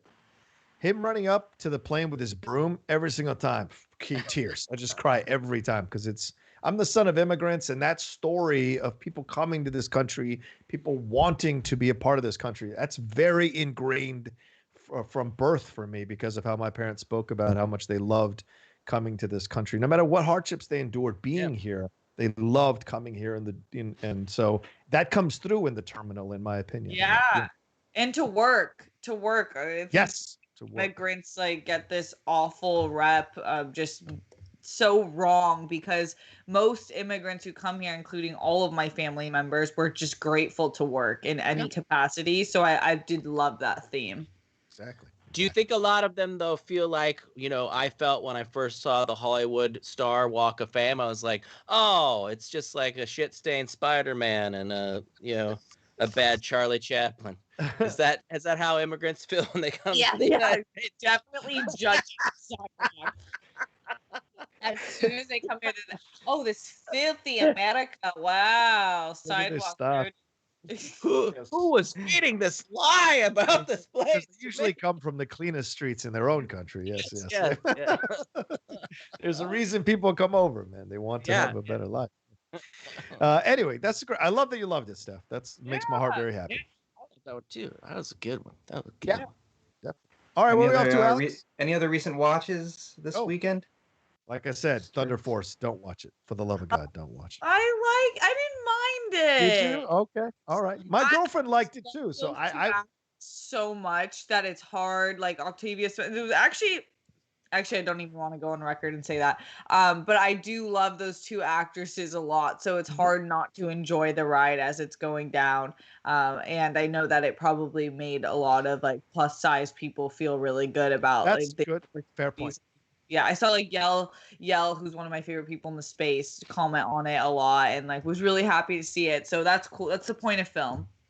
Yeah, that's fair. My girlfriend liked it. She was laughing through it. So yeah, I saw some of the other reviews that weren't that positive.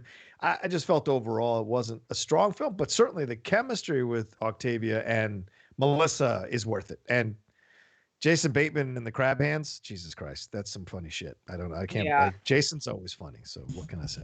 I didn't know. I saw them do an ASMR bit that I think they stole from Miss Kate Mulligan and myself. And and I didn't know what that was for. So then I looked up Thunder Force. So I don't know anything about this. They 100% stole it from you and Kate, yes, because yes. they are years of. I will never watch ASMR for Top Kate, and I really mean that with my whole heart. Yeah, I'd check this out for something fun. You know what? A John Rocha recommendation that we're really enjoying is Breeders. Yeah, that is just pure insanity. But also, I recommend, and I told John this, have the subtitles on and a book of British slang next to you, because a lot of us were like, that was funny, right? We don't know That's a fair point. It's not all just hello, governor. Yeah. It's not fish and chips, governor. No, it's I think John knows my brain and knows how things work inside there. And I was just the first thing, when his kids are acting up and he's going in to talk to them. I'm not going to ruin it, but I was just like, oh. And my wife looks over and he knows you, doesn't he? I'm like, yeah, John knows me. John knows what I knew immediately when I saw the show. I was like, oh, man, Brett's going to love this. Brett's going to love this. I think Kate would love it, too. I saw some of them, the first episode of them on Amazon Prime. Yeah. Yeah, it has a pretty amazing cast. It's scary. I didn't know that. So I'm getting used to it. I like it. I don't love it. I also am watching Invincible now week to week. Love that show so much. And then what else did I watch? That's it. Halfway through the current episode of Invincible. It's so damn good, that show, man. It's so good. So good. Except I want them to wear different clothes in high school. They keep wearing the same effing clothes in high school. Maybe that's a cop out in terms of money. Like they could animation. Yeah. I think it's a Saturday morning cartoon kind of vibe. So it's like that's how they kind of were when I was growing up. Like kind of same. Same. You had clothes, blood and skulls. Budget. Well, I mean, they're same vibe. Hello. Pokemon rated R. Okay. Jackie Chan rated R. Let's do it. Yes. But yeah, it's Oscar season, so I'm catching up on I watched all the documentary shorts. Oh, cool. And I also watched White Tiger and the Quo Body Saito, one of the international features. So just catching up on those. What do you think about White Tiger? I thought it was good. It was very funny. I don't know. It just didn't connect. I didn't get emotionally invested as I thought I would. So it wasn't for me, essentially. Okay. Mm-hmm. It seems like it would be totally down my alley, but I just couldn't get into it all the way. I didn't love it either. Did you like it? Really? Okay. Oh, okay. Yeah, I liked it and I thought it was well done, but I did not love it. Yeah, I haven't heard overwhelmingly. You gotta see this movie from anyone I know whose opinion I trust. But certainly they've been like, it's a good movie, it's just not the greatest. Yeah. What about The Father? Did you end up seeing The Father, Alex? Have you seen that yet? Yeah, I saw it at AFI Fest a while ago. No, I really like The Father. I also actually saw the stage production last February before things shut down, and so I didn't realize that the movie was the adaptation of that. Right. And I saw Alfred Molina in the stage production, so that was really cool. But yeah, it's actually a really good script, really well done. I like the stage adaptation better, just because you're actually seeing it unfurl in front of your eyes. But it was a good adaptation of it. Okay, that's the next one I need to watch. So yeah.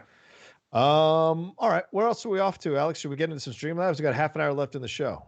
Well, before we do that, I just got to point out that SCHMOEDOWN, we still got some matches this week. Oh, yeah. We don't have any pay-per-views this week, actually. No. But we still have some excellent matches coming your way. For patrons, you're getting the Adam Witt versus Tom Harper Star Wars match dropping at 2 p.m. So make sure you're a patron. And you can sign up to be a patron at 2,890 donated $100. For all you guys. Thanks for keeping up my positivity on a daily basis. Hope this helps get your week off to a good start. Love you all. Rocha, hit us with that Ted Lasso positivity pep talk to end the show today, please. Peace, love, and positivity. Absolutely. Much love, man. Much love. We all need it. Thank you. Thank you. So Malcolm said that you can Streamlabs in with credit card info, but I think PayPal is having an issue. Oh, okay. So make sure to send those in if you can. Right. Please send them in that way because we're at 270 right now. We'd love to get we'd love to get those extra 230 before we hit the 500. So if you sent the PayPal and it doesn't work, if you could send it through your card stuff, do it now because we got about half an hour left in the show as we go through your Streamlabs and talk about other things. So please send in your donations. And thank you for that $100 donation again. Very, very kind. Yes. And it's our pleasure. Please. What do we got, Alex? Then we also have on Thursday, we have Jeffrey Kahn from the Finstock Exchange versus John Flickinger in a singles match. Who do you got there, Rocha? Are you King Khan? Are you kidding? Ladies and gentlemen, you're not ready for King Khan. Nobody is ready for King Khan. He is coming for Flickinger. None of his muscles or sarcastic Captain America Falcon and Winter Soldier takes are going to stop what's going to happen later on this week. It's going to be a heck of a match. I know that, and I can't wait to see what happens, but I just have a feeling about the Khan, man. We chose him when we chose him because we like him, and the kid's a little sarcastic. I got to slap him back sometimes. He got a little mouth on him, but I like it. I like it. I respect it. You got to have stones to survive in the Schmoedown, so I appreciate it. And then finally we have Lon Harris versus Drew McWeeny in a singles match this Friday. So we got a busy week and an even busier week next week with we have 3 regular matches, and then on the 24th we have our free for all on featuring 40 competitors. So make sure you get your tickets for that as well. Yeah, that's April 24th. So we got some good stuff happening. Does Christian do anything while he's not on the show? That's my question. Like, is he doing? Like, what is he doing exactly? Aside from lining up all these matches and stuff. Yeah, I mean, it must be super not complicated behind the scenes. No, not at all. Not at all. Steph, can you tell us anything about what's going on with the FCL tomorrow? Yeah, Steph, what's up? Oh, absolutely. If you just give me a quick sec to pull up. Sounds good. Absolutely, Alex. Let me just get my agenda down. No, not it. No. Okay. Did they change it to the Flouse? Yeah, I mean, well, that's league? Because we had been talking about just like deleting all future matches and just making it a Flouse entertainment show because no one really cares about anyone but the Flouse. But yeah, tomorrow we'll be back 3 to 5 p.m. PT on the Twitch channel. We have 2 really great matches going on. We have the Collector Knight versus the Spoiler Nick Harley at 3:15. That will be starting, and then moving on at 4 p.m. we will be the Kingsman Devin Stewart versus Coffee Outlaw. Coffee Outlaw. I've heard this outlaw name, and the first thing that I thought was, does he know whose toes he's stepping on? Does he know what that means? And I've been waiting to ask you, Rocha, how do you feel about that? How does the outlaw feel about that? Oh, he knows how I feel about it. We had a back and forth on Twitter about it. And, they say the sincerest form of flattery is imitation. So I'm going to take it for that for right now. But I don't like it. There's only one outlaw. There can only be one outlaw. So enjoy yourself down there. But you got a hell of a name to live up to if you're going to call yourself the outlaw. So I better see belts around your waist because I put 4 of them around mine, son. So let me see if you can put 1 around yours before, or else I'm going to have you change that name. I'm going to have you remove it from all your stuff, all your social media, all your YouTube channels, all that shit. I'm going to have it banned. Yeah, so we're really excited about that. The matches have been epic so far. It's really cool to see players either who have been in the Movie Trivia Schmoedown League before and now are in the FCL, or just new players who have been fans of the league or introduced to the league in other which ways and have been like really studying, trying to make a name for themselves. And it's just a different view it's a different type of competition, and it's really, really exciting to see these new players and players that want to take names like the Outlaw. We'll see what they do and if they can live up to the Outlaw. Yeah. Where's the Merle? Is there a Merle? Why don't you check Not that yet. note, for God's sake? Not yet, but I did see some shit talking that said that they were the best since Merle, and I believe that's one of the fights. I'll find out who said that. I was like, oh, okay. I love it. They all try to compare themselves. Everyone's the next Jordan. Yeah.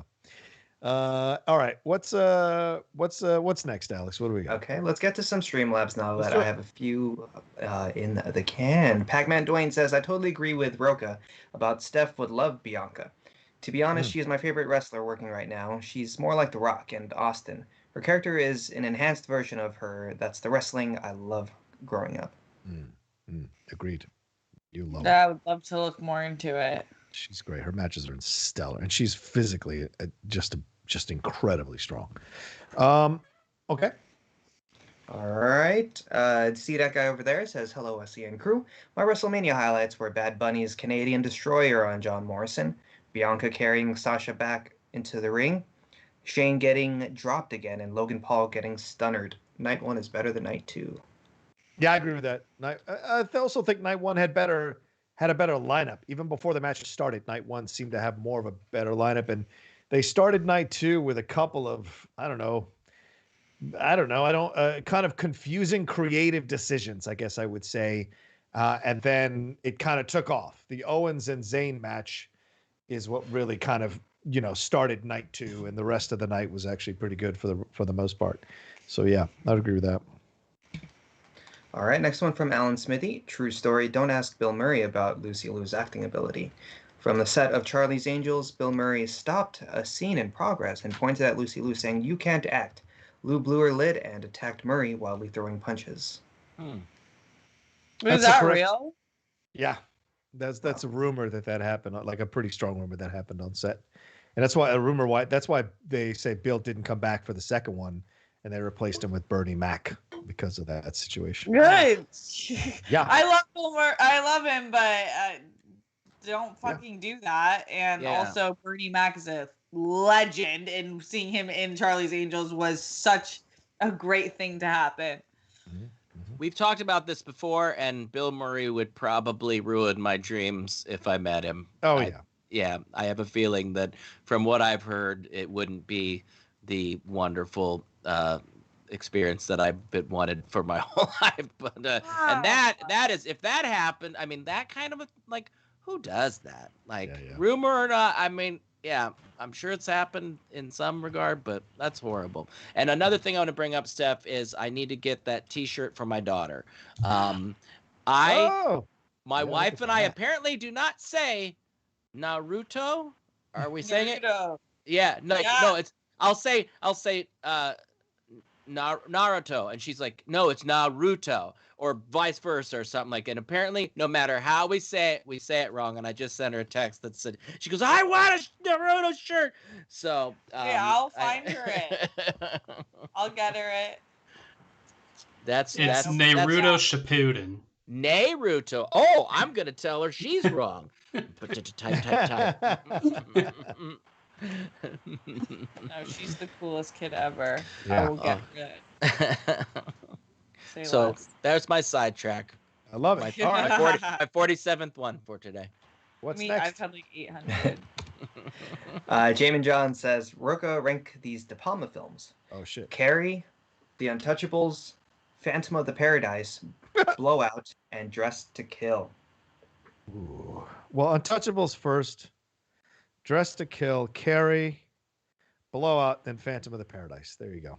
That's the ranking. That was quick. That's the ranking. All right, more. Yeah, it's almost like I host a show about ranking movies every week. It's almost. Have you done a De Palma episode? We have not. I don't think there's 10 De Palmas that I would say that I liked. So I don't know. I'd have to take a look, though.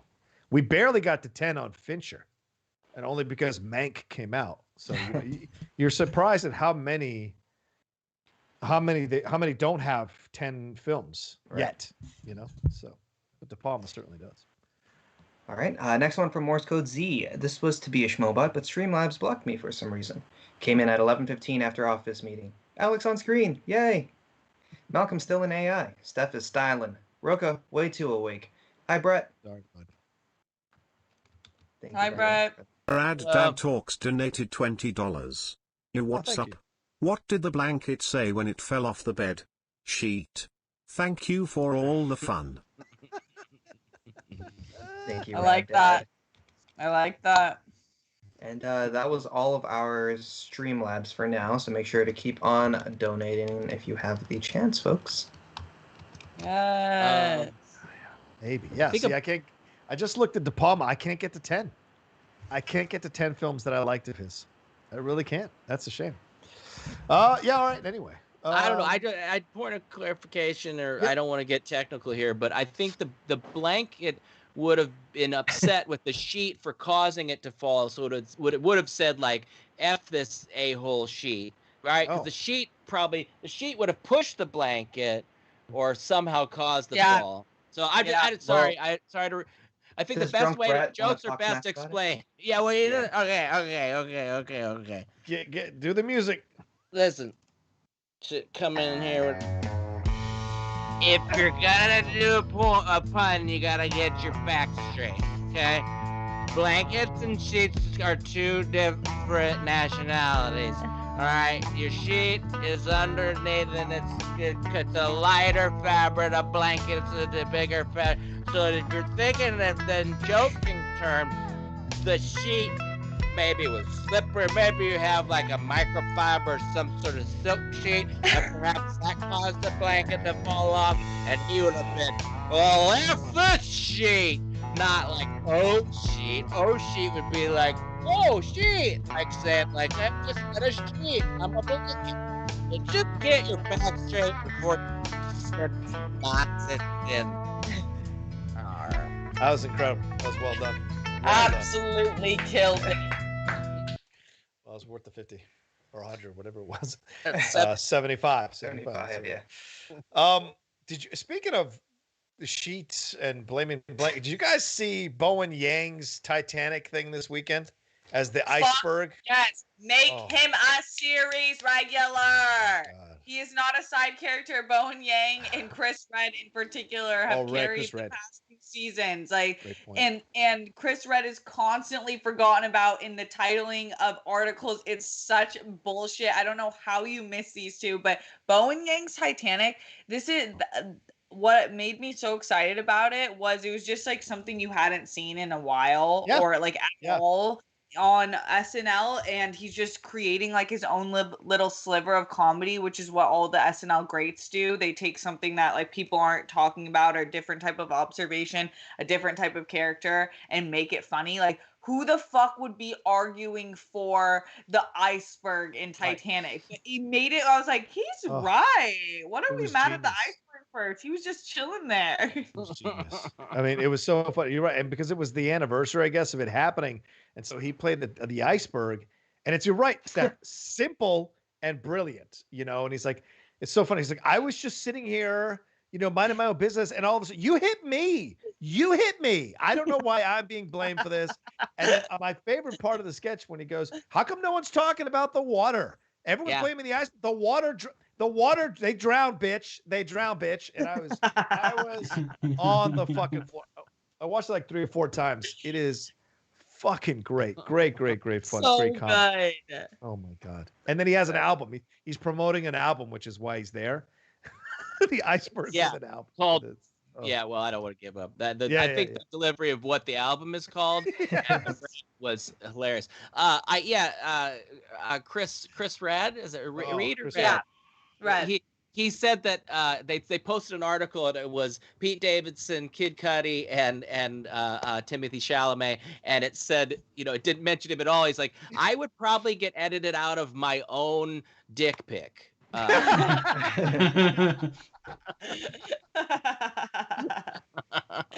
It's so true. I mean, this man has been on SNL for, I think he's in his 4th year now.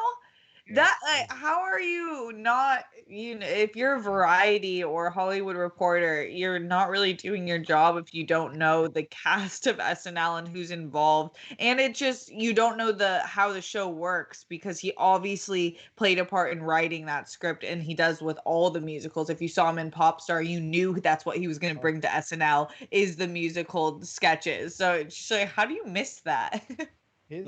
His stuff he did on Weekend Update with what's his name, the guy that he did Bruce Springsteen, and Chris Red was doing Obama, yes. And they were doing their podcast. Oh my God, it was hilarious. Absolutely. Yeah, the Weekend Update's my favorite part. Yeah, always. Agreed. Michael Che and Joe. What is it that people had an issue with? Because I saw both sides, of course, with all these things, but Bo and Yang, that people were making fun of the sketch or saying that it was dumb too. Really? Yeah, and I thought it was hilarious. And yeah, I mean, like, and then even somebody was like, people died. Oh, come on, Jesus Christ, come on. Like, they even had that in the sketch, because Joe goes, "What would you say to the families who died?" These were not the questions we agreed to. Sure, 50 people die. It's too soon. Are you telling that Lincoln joke? No. Too soon. Yeah, it's ridiculous. Anyway, well, let's keep going, Alex. What do we got? Those are all our Streamlabs for now still, so hopefully we can get it back working, and people can use their credit cards and PayPal for that. But anyways. All right. What do we got? What's next? You want to talk another topic? Yeah. What do you got? Sure. Okay. All right. Sylvester Stallone. Stallone recently reconfirmed that he would not be returning to the Creed franchise, and series star and director of Creed 3 talked about it. Michael B. Jordan saying, "I think his essence and his spirit, there's always going to be a little bit of Rocky within Adonis. But this is a Creed franchise, and we really want to build this story and this world around him moving forward." Rocha, what do you think about Stallone not returning? I think you just saw what I think about it. I'm devastated. I get it. I understand.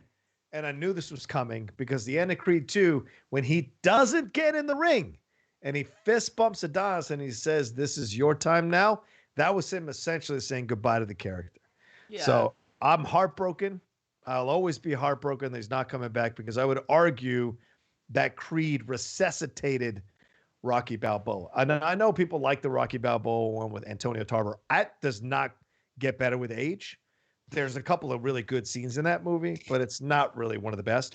Creed is the thing that brought the franchise back. Ryan Coogler really resuscitated Rocky again, and Stephen Caple Jr. did a fantastic job with him in the second film. And there's some Stallone, some of the best acting he's done in years has been in both of those Creed films. And so it's a shame, but at least he says goodbye, leaving something positive for the overall fan base of the Rocky Balboa movies. So, and it's right. It's the right move. It's Michael B. Jordan's thing now. Let him take the ball and run with it. What do you guys think? Are you guys sad about any of this, or it was pretty much expected? I think it was expected. I think it was expected. It seemed like it was, everyone really loves the property that they're working with and what they've made with Creed. And I think that if you're a creator and you truly love it and you don't have any sort of like narcissistic pull to it, then you'll do what's best for the franchise. So it seems like there's no bad blood between Stallone leaving and Michael B. Jordan. There's just mutual respect and love. But if they want to take the story where it needs to be, then I understand the detachment of it. Brett? Oh, he's not on screen. Okay. Well, Alex? I'll take this one. Yeah, I mean, it makes sense. It's good that MBJ is acknowledging him. I wonder if he'll even cameo at all, but, better to just leave all that in the past. But I know Stallone had that wacky pitch for a Rocky prequel. Rocha, what do you think of that? Oh. I don't think you're on for that show. No, just like I don't want a John McClane prequel, I don't want a fucking Rocky Balboa prequel, because he's a ham and egger. So you want me to show me a prequel before he meets Adrian? A prequel before he fights Apollo? You got the prequel in the first 10 minutes of the movie. That is not an enjoyable thing that I want to sit and watch. It's not that it couldn't be interesting, but in the end, his life isn't really exciting until Adrian comes along and until he fights Apollo and everything that happens after that. So, I mean, we saw Rocky 5. Isn't that's kind of a pseudo prequel because that's what you would see him back in Philadelphia, ham and egging it to pay his bills. And he works for a loan shark. So do you want to see Rocky Balboa breaking people's legs to get money from them? It just doesn't make any sense. Yeah. I want to see Sly Stallone's dressing room while filming all the Rocky films, because I've heard there's some crazy shit that went down. What? Yeah. Make sure you scenes. Make sure you cup the bleeps. Always cup the bleeps. Yes, I know what you're talking about. Yeah. That would be more interesting than a prequel. That's true. Very true. Give us the BTS. And you know Stallone, he'd probably de-age himself to play it, so we don't want to see. You don't want to see. I've never actually seen any of the Rocky movies, so I've only seen Creed's. Yeah, I know. Yes. Hey, Rocha, I am watching. I want to see Rocha mad. I am watching a lot of old Best Picture winners. Like I'm watching Last Emperor right now, and I saw Chariots of Fire. So like I'm working my way back. Okay. So, of course. Yeah, I bet you've seen the latest French black and white film, but you can't watch it right. Yeah. You're American, you son of a bitch. Have some respect for your country. Yeah, I'll probably watch all the international feature nominees before I get to Rocky. The disrespect. De Poupon 2. Oui, oui. Oui, oui. Je t'aime, na na na. I saw the Rockies, but I haven't seen Creed. Is that? Oh, come on! I'm the opposite of Alex. I those are ones that it's like I forget about. I don't know. I wasn't. They weren't on my radar when they came out, or what? It's only one. No, they're making how many are there? There's two. Yeah, I don't know why. I just haven't, and I don't know if it's something that again I'm in a place where I mostly 99.9% of the time watch something with my wife, and I don't think that's something I'm going to talk her into when there's movies, like Wild Mountain Time that she wanted to watch the other night, which I didn't. Could somebody please tell me this is horrible so I can not? I've heard it's horrible. Okay, yeah, she's like, let's watch this. It's a rom-com. I'm like, there looks like there's some rom, but I don't see much com. And I don't want to pay for it. There's plenty of things. No. I just thought it'd be, looks more drum, Yeah, looks more drum than com. But how many of those people are actually Irish is the question. That's right. Well, I mean, Emily Blunt can play anything. Yes. I love me some Blunt. And Christopher Walken, but not a Anyway, it's called what is it? Wild Mountain Time. Wild Mountain Time. It's with oh my gosh, it sounds like a ride at Six Flags. It's so funny too when we're coming up with stuff and I'm going through and she goes, I go, oh, she saw the Justice League. She goes, oh, that's not the original. That's the long one, the new long version. I'm like, you do know what I do for a living, right? It's like, stop doing that. I'm like, are you referring to Zack Snyder's Justice League? I'm on a show where we talk about movies all day, and not one person has mentioned Wild Mountain Time. So I'm sorry, hard pass, honey. Hard pass. So needless to say, I slept on the couch that night. Real quick, Brett, you said Christopher Walken's in this movie? Yes. And he's doing an Irish accent. Brett, if you feel comfortable, I really want to hear your Christopher Walken do an Irish accent. That's good. $50, Alex. Pony up, $50. You know the deal. $50, little man. Put that shit in my hand. We did just get a super chat from Dagan S. Broad saying, I could see a scene in Creed 3 where Adonis visits Rocky's grave and many tears will be shed. Oh, fuck no. Nope. Yeah, would they kill him off in this? I don't know. I would go insane if they killed him. Don't kill him off. Just he faded off into the sunset. We don't know what he's doing. We don't know where he's at. Don't kill him off. Oh, when they did that to Adrian and Rocky Balboa, I was super fucking pissed. Talia Shire deserves something better than that. So, yeah. No offense to Sly, who I love to pieces, but they should have given her some scenes and then have her die. A death scene would have been stellar. That would have been stellar. So, oh well. No, because if he's done, a cameo is a cop out. So if they say he's done, he's got to be done. So no shots with him. And Wild Mountain Time also stars John Hamm, Jamie Dornan, and Emily Blunt. So this is an interesting combo of people. So I think Jamie Dornan, is that the 50 Shades fella? Yeah. I think that's a selling point. So I just afraid that, what I think might help me in this film might ruin it with a bad film. Sometimes just a pretty face, honey, isn't gonna make a film work like Vikings. But no, yeah, she's into him. I don't find I'm all about saying when I think somebody is like you do. I love it. But like he just doesn't do it for me. I mean, Renee from Roger, yeah, Renee. Come on, Brett, get with your. That's the 756th thing you've gotten wrong this show. But yeah, that is a beautiful man. Yeah. What a man! Yeah, I agree completely. But I can see where people like Jamie Dornan, but he just doesn't do it for me. Sorry. Sorry. I loved him in Carmen Sargo to Vista Del Mar. Oh, yeah, I gotta see that. We were gonna rent that.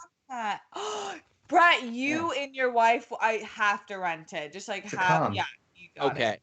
But that was we ended up going with King of Staten Island, which I was free naturally, so we went with that one. But that gives you that feeling of like the SNL sketch like movie offs, like when they that's the feeling of it, which I miss. Yeah, I'm down for that. Yeah, that one is definitely on the list but it's again, it feels dumb to rent stuff when there's so many things we haven't seen. It just, to me, it's like, yeah, I've got the $5, but also why? Every penny counts. And the words of my father, Steph, every penny matters. McKay, God, I want to watch a fucking movie, bros. I haven't gotten to the end of Netflix, like people say. You seriously watched everything on it? Okay. That's all right. Well, I think that's a good way to end the show. Let's get on it. Alex, do we have any more Streamlabs Super Chats? Anything? Are we good? We do not. All right. Malcolm, can I hear the music before I start saying goodbye? It threw me off last time. Yeah, Malcolm. Yes. Finish us off. There we go. All right. Thanks, everybody, for watching this episode of SEN Live. We always appreciate you taking the time to hang out with us, watching us live or watching it later. We always appreciate that madly. Hope we picked your spirits up, made you laugh, made you smile, got you going on a Monday. It's tough out there. Things are coming back to normal. So I hope you're slowly figuring it out and kind of navigating it to your best. All right. Take advantage of that situation and take some time for yourself as well.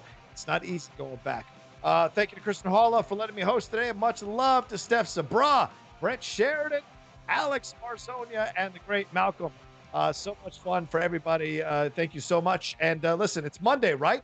You know what I say on Mondays? Do something really positive for yourself today. Take that little baby step or that big step or that medium step to get something going in your life, the life you want to live. It's never effing too late. Do something good for yourself, positive. Make it happen. We have all been there, and you've seen how we've kind of gone on our journey. So hopefully we serve as an example for you.